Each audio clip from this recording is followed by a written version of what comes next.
My name is John Ross with Finance on a Budget. In this video, I want to tell you exactly the steps that I went through to pay off $10,000 worth of debt in the past year. To celebrate, we went on a vacation. Once I figured out how to do it, I realized it really wasn't all that hard. It was just getting started that was the killer.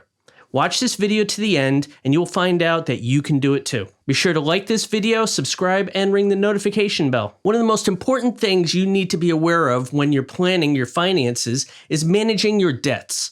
In the face of overwhelmingly high interest rates looming over the horizon at the end of each billing cycle, do you cower in the corner, stuff the billing statement under your mattress in denial, or own up to it and face it head on?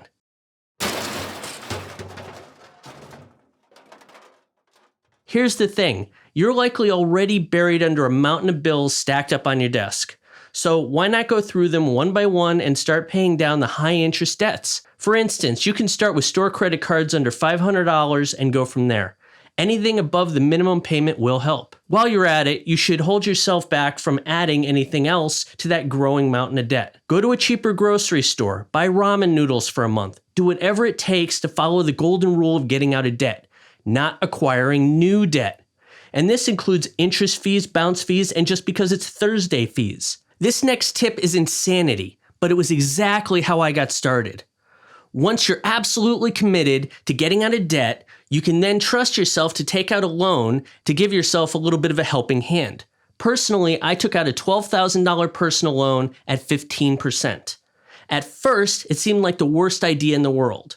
But if you are committed to getting out of debt like I was, you can use 100% of those funds to get current on your back bills and then completely pay off everything under $500. Remember, even though the $12,000 personal loan we took out was $275 a month, all of those minimum payments we got rid of. Now, you could apply those non-existent minimum payments to the personal loan instead. By itself, this saved us about $180 a month in interest fees. It can also help you get back on your feet by setting up a $1,000 emergency fund and give you a reason to finally start a budget. It can also help you set aside all the money you will need for the next month in advance. If you still have money left over, you should consider investing it or start working on lower interest bills like student loans and car payments. When you get to the point where you're out from under the weight of always being behind, it's easy to stay current and stay out of trouble. If you need to shift high interest money around, then try to get a no interest credit card. I moved $5,000 from a 29% interest credit card to a 0% interest for 18 months. If I don't get that paid back in time, I can always move it to another 0% interest card. Another thing you could try is to call the creditors and simply ask for a 6-month introductory rate. It never hurts to try and see if you can get it approved. It works with cable companies. I once got Comcast down from $156 a month to my current $50 a month. That was over a year ago, so I've saved over $1,000 last year from that phone call alone. If you're looking at the prospect of future income like $500 to $1,000 windfall of money in your future, like a tax refund or extra holiday pay, then have the self-discipline not to throw it all away on unnecessary luxuries.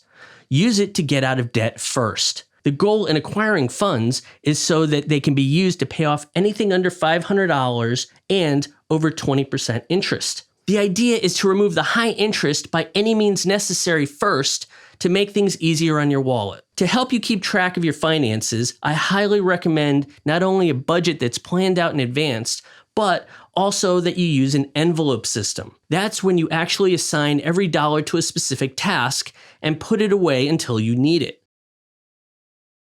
This will help you pretend that you're a financial mess so you won't start spending again.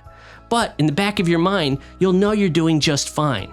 I have another video that covers the envelope system in its entirety. Be sure to like this video, subscribe, and ring the bell notification. Thanks for watching.